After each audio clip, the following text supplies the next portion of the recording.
आज तक 7,000 लोग माउंट एवरेस्ट पर चढ़ चुके हैं, दुनिया का सबसे ऊंचा पहाड़। लेकिन एक ऐसा पहाड़ है जो हजारों मीटर छोटा है, दुनिया के टॉप 100 सबसे ऊंचे पहाड़ों में भी नहीं आता, और फिर भी कोई इसे चढ़ने की हिम्मत नहीं करता। यहां तक कि सबसे तगड़े, सबसे एक्सपीरियंस्ड माउंटेनियर्स भी नहीं। माउंट कैलाश। सन 2001 में चाइना सरकार ने यहां कुछ इतना अजीब देखा कि उसी वक्त इस पर चढ़ाई पर बैन लगा दिया। लेकिन उस दिन आखिर हुआ क्या था? क्यों आज तक कोई इस पहाड़ की चोटी तक नहीं पहुंच पाया? क्या सच में जो भी कोशिश करता है वो 2 साल के अंदर मर जाता है? और सबसे हैरान कर देने वाली बात, यहां समय क्यों तेजी से चलता है? क्या वाकई यहां नीचे कहीं शंभाला नाम का एक प्राचीन शहर छुपा है? और नासा ने आखिर ऐसा क्या देखा कि पूरी दुनिया हिल गई?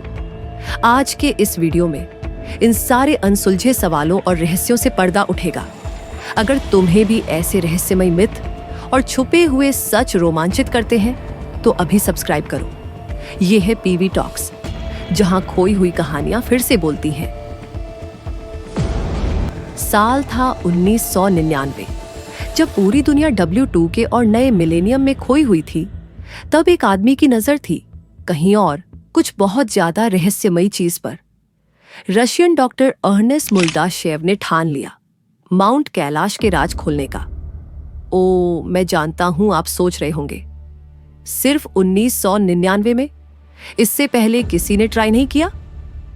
हां, किया था। 1926 में ब्रिटिश क्लाइंबर्स ह्यू रटलेज और कर्नल RC विल्सन, फिर 1936 में ऑस्ट्रेलियन एक्सप्लोरर हर्बर्ट टिची। लेकिन सब फेल हो गए। तो मुल्दाशेव जब गए तो पूरी तैयारी से गए, लेकिन तभी उसने यह कहानी सुना, इतनी अजीब कि सच लगना मुश्किल था। लेकिन ये एक साइबेरियन क्लाइंबर ने बताया। एक और ग्रुप था, अनऑफिशियल, अनडॉक्यूमेंटेड। उन्होंने कैलाश पर चढ़ने की कोशिश की, लेकिन चढ़ाई के कुछ घंटे बाद ही कुछ होने लगा। उनके बाल और नाखून तेजी से बढ़ने लगे, जैसे हफ्तों की ग्रोथ कुछ घंटों में। चेहरे पर झुर्रियां, त्वचा फट रही थी, जैसे उन्होंने पहाड़ पर महीनों बिता दिए हों, जबकि हुआ बस कुछ घंटों में। डरे सहमे वो वापस लौट आए, लेकिन नॉर्मल लाइफ तो पहले ही चैट छोड़ चुकी थी। 1 साल के भीतर उस टीम का हर मेंबर मर चुका था। कारण? ना कोई हादसा, ना बीमारी, बल्कि बुढ़ापा। हाँ, सब जवान और फिट थे, लेकिन जैसे ही उन्होंने उस पहाड़ को छुआ, मानो 60 साल का बुढ़ापा 1 साल में आ गया। अब साफ कर दूं, मैंने बहुत गहराई से रिसर्च की है, लेकिन ऐसे किसी एक्सपीडिशन का कोई प्रूफ नहीं मिला। लेकिन अजीब ये है, ये कहानी अकेली नहीं है। कई यात्रियों ने सालों से यही रिपोर्ट किया है। बाल, नाखून, यहां तक कि त्वचा अजीब तरह से जल्दी बूढ़ी हो गई। एक विजिटर ने तो कहा, सिर्फ 2 दिन में मेरे नाखून ऐसे बढ़ गए जैसे 2 हफ्ते में होते हैं। स्किन ओल्डर लगी, एनर्जी खत्म, टाइम यहां नॉर्मल नहीं लगता। तो ये हो क्या रहा है? साइंस से पूछते हैं। हाँ, ऊंचाई पर ऑक्सीजन कम होती है, जिससे सेल्स थोड़े जल्दी बूढ़े होते हैं। ये नॉर्मल है। तो फिर माउंट एवरेस्ट पर सबको झुर्रियां क्यों नहीं पड़ती और टाइम स्पीड अप? हाँ, ये सच है कि जितना आप धरती से दूर होते हो, ग्रेविटी कम होती है और टाइम थोड़ा तेज चलता है। इसे टाइम डायलेशन कहते हैं। लेकिन फर्क इतना मामूली है कि नोटिस करने के लिए एटॉमिक क्लॉक चाहिए। लेकिन ऐसा कुछ नहीं जिससे आपकी दाढ़ी ऐसे बढ़े जैसे आप 1 साल तक हिमालय में रहे हो। तो असल में यहां हो क्या रहा है, कोई नहीं जानता। विज्ञान की दुनिया के पास अभी भी इसका कोई जवाब नहीं है। ये सुनकर क्या तुम एक रात यहां बिता पाओगे? कमेंट में बताओ। अब बात करते हैं कुछ और अजीब चीज की। 2 झीलें ठीक कैलाश के नीचे, एक ही ऊंचाई, एक जैसा मौसम, लेकिन दोनों झीलें एक दूसरे की पूरा उल्टी है। एक तरफ है मानसरोवर, दुनिया की सबसे ऊंची मीठे पानी की झील, शांत, स्थिर, चाहे ठंड कितनी भी हो, ना कभी जमती है और ना कभी लहरें उठती हैं, चाहे तूफान कितना भी तेज हो। लेजेंड्स कहती है भगवान ब्रह्मा ने अपने मन से इसे बनाया था, इसीलिए नाम पड़ा मानस सरोवर यानी मन की झील। और बस उसके बगल में उसका डार्क ट्विन राक्षस ताल, दुनिया की सबसे ऊंची खारे पानी की झील, इतनी कड़वी कि यहां एक मछली तक जिंदा नहीं रह सकती, और ना कोई पौधा, और पानी हमेशा अशांत, जैसे इसके भीतर कोई अनदेखा गुस्सा खौल रहा हो। हिंदू किंवदंतियों के अनुसार कहानी यह है कि कभी दोनों झीलें एक ही थीं, फिर दिव्य हस्तक्षेप ने इन्हें अलग किया। दोनों पहले शांत थीं, तब तक जब तक रावण नहीं आया। हाँ, वही लंका का राजा रावण। कैलाश पर भगवान शिव से मिलने से पहले उसने झील में डुबकी लगाई, लेकिन जैसे ही बाहर आया, पानी का स्वभाव बदल गया। जो कभी शांत था अब तूफानी बन गया। आप इसे मिथक कह सकते हैं, पर असली ट्विस्ट ये है, मानसरोवर को एक आउटलेट मिला जिससे इसका पानी बाहर निकलता है। इससे यहां नमक जमा नहीं होता, पानी हमेशा फ्रेश और स्थिर। वहीं दूसरी ओर राक्षस ताल, उसे कोई आउटलेट नहीं मिला। ओवर टाइम पानी धीरे धीरे भाप बनकर उड़ता रहा। इससे नमक और खनिज जमा होते गए और इसे खारा, तूफानी और बेजान बना दिया। And guess what? साइंस ने अभी अभी क्या कंफर्म किया? जियोलॉजिस्ट ने पाया दोनों झीलें कभी एक ही थीं, फिर टेक्टोनिक शिफ्ट से जमीन फटी और ये अलग हो गई। तो क्या ये सिर्फ इत्तेफाक है, या साइंस बस हजारों साल बाद ढूंढ पाई वो बातें जो हमारे ग्रंथ पहले से कहते आए हैं? शायद अब समय है कि हम हर चीज को मिथ कहना बंद करें और हमारे प्राचीन ग्रंथों को सिविलाइजेशनल मेमोरी के तारा मानना शुरू करें। लेकिन अब कहानी मिथ से निकलकर ऐसी जगह पहुंचती है जहां साइंस भी हाथ खड़े कर देता है। कैलाश की ऊंचाई है 6718 मीटर। हाँ, ऊंचा है, पर माउंट एवरेस्ट के 8848 मीटर से बहुत कम। तो फिर क्यों आज तक कोई इसकी चोटी पर नहीं पहुंचा? और जिन्होंने कोशिश की, उनका क्या हुआ? यहीं से असली रहस्य शुरू होता है। शुरुआत करते हैं राइनहोल्ड मेस्नर से, दुनिया के पहले इंसान जिन्होंने अकेले बिना ऑक्सीजन एवरेस्ट फतह किया। माउंटेनियरिंग की दुनिया के लीजेंड। 1980 में चीन ने उन्हें कैलाश चढ़ने का ऑफर दिया। आप सोच रहे होंगे कि वह तुरंत हाँ कह देगा, लेकिन उन्होंने क्या कहा? ना, उन्होंने मना कर दिया। डेथ जोन पर विजय पाने वाला व्यक्ति कैलाश से क्यों पीछे हट गया? फिर आया 1991। चीन और जापान की 17 लोगों की जॉइंट साइंटिफिक टीम कैलाश फतह करने निकली। मिशन था मिथ तोड़ना, उस चोटी को जीतना जिसे कोई नहीं जीत पाया।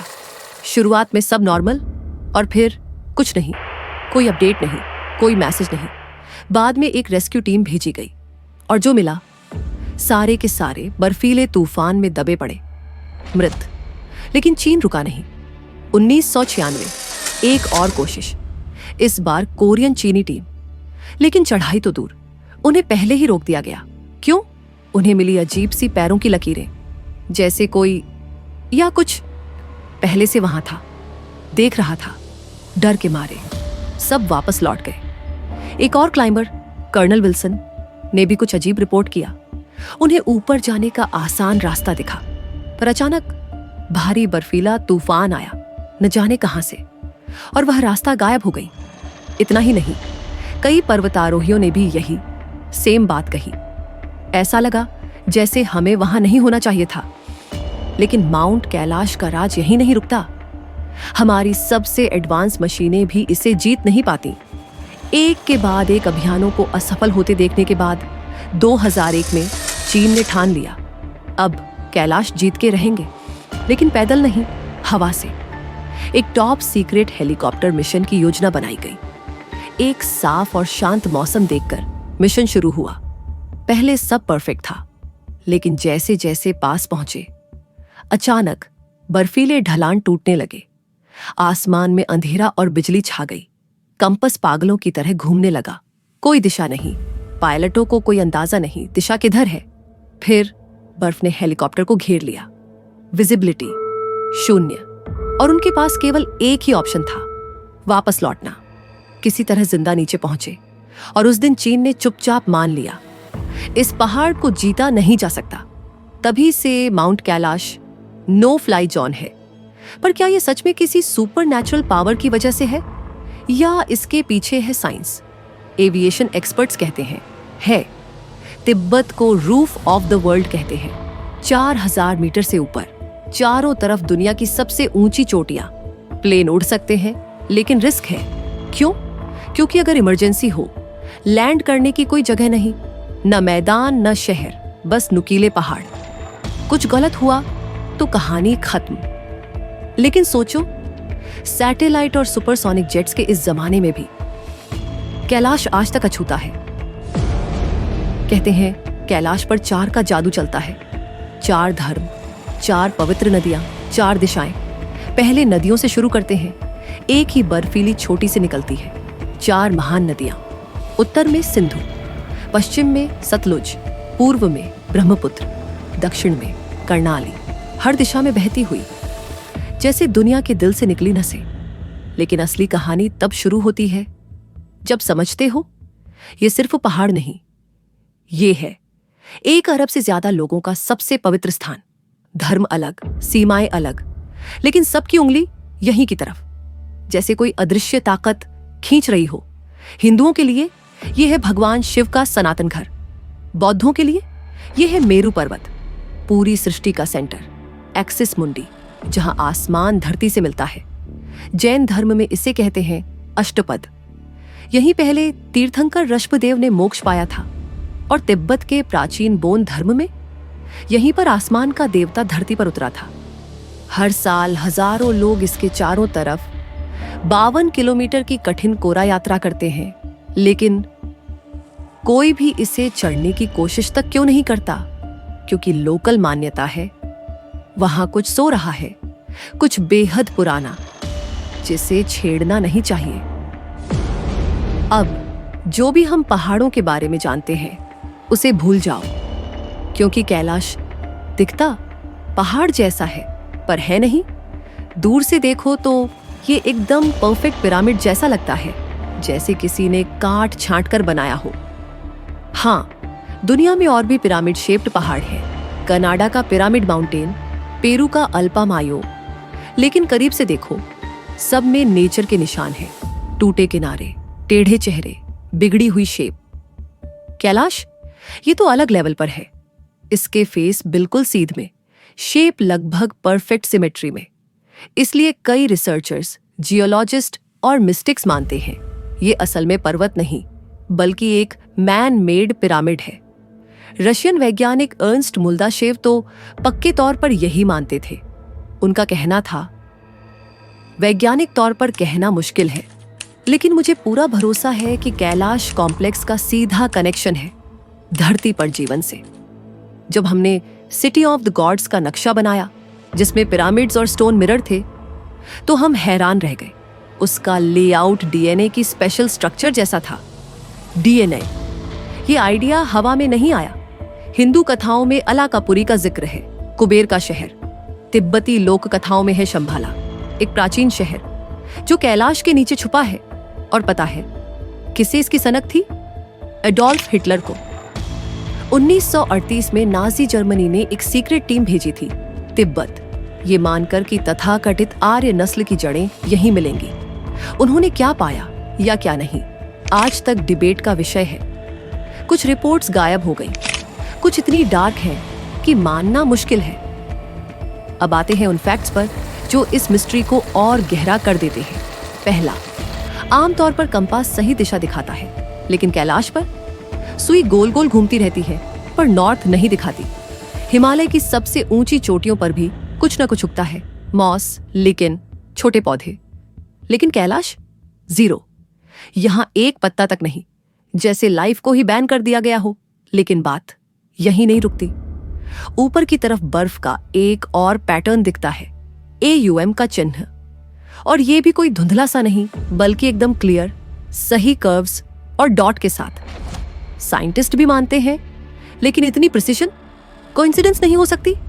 और अब जियोलॉजी का सबसे बड़ा रेड फ्लैग, आसपास के सारे पहाड़ सेडिमेंट्री रॉक से बने हैं, लेकिन कैलाश यहां की एकमात्र चोटी है जो ब्लैक इग्नियस रॉक से बनी है, जो यहां होना ही नहीं चाहिए।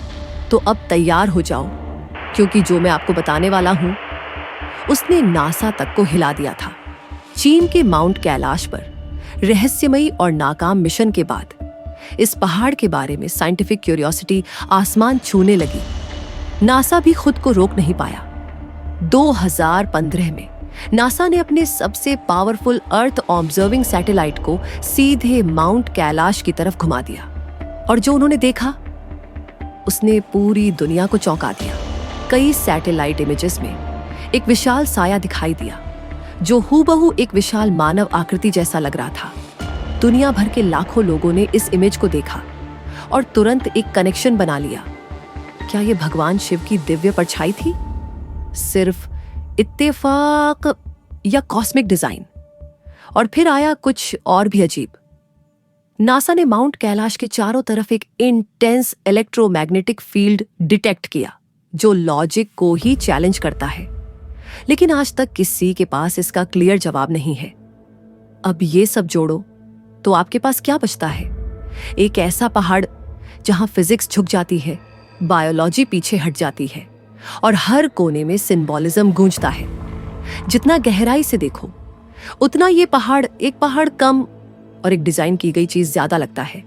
लेकिन किसने बनाया और क्यों? जवाब से ज्यादा सवाल। जो भी सच हो, नेचुरल, सुपरनेचुरल या कुछ बीच का, अगर आप सोच रहे हो कि इसका मिस्ट्री सॉल्व कर लोगे तो सॉरी टू से वो नामुमकिन है, क्योंकि 2001 में चीन की सरकार ने माउंट कैलाश पर चढ़ाई को पूरी तरह बैन कर दिया। तो जो भी यहां हो रहा है शायद हम कभी न जान पाए। लेकिन असली बात यह है, ये मिस्ट्री यहीं खत्म नहीं होती। माउंट कैलाश ने अभी हमें बस अपने कुछ सीक्रेट्स ही दिखाए हैं। क्यों कोई पवित्र गौरी कुंड में स्नान करने की हिम्मत नहीं करता? कैलाश को लोन माउंटेन क्यों कहते हैं, जो बाकी हर छोटी से अलग खड़ा है? यहाँ की बर्फ क्यों कभी नहीं पिघलती, चाहे गर्मी कितनी भी हो? और कालश लोग, क्या वे सिर्फ एक आइसोलेटेड जनजाति हैं या किसी बहुत पुरानी सभ्यता के वंशज? ये कहानी फिर कभी। लेकिन अगर आपको लगता है कि कैलाश ही एकमात्र जगह है जहां धरती के नीचे राज दफन है, तो फिर सोचो, क्या हो अगर मैं कहूं कि समंदर के नीचे एक शहर है जो इतिहास से भी पुराना है? हमारा डीप डाइव देखो लॉस्ट सिटी ऑफ द्वारका, जहां पहली बार लेजेंड्स और साइंस आमने सामने आते हैं। कैलाश पर अपनी थ्योरी है या चाहते हो हम कोई और प्राचीन मिस्ट्री एक्सप्लोर करें? कमेंट्स में बताओ, हम हमेशा सुन रहे हैं। और अगर ऐसे ही भूली बिसरी मिस्ट्रीज असली एविडेंस के साथ चाहते हो तो लाइक, शेयर और सब्सक्राइब करना मत भूलना। तब तक के लिए ये है पीवी टॉक्स, जहां खोई हुई कहानियां फिर से बोलती हैं।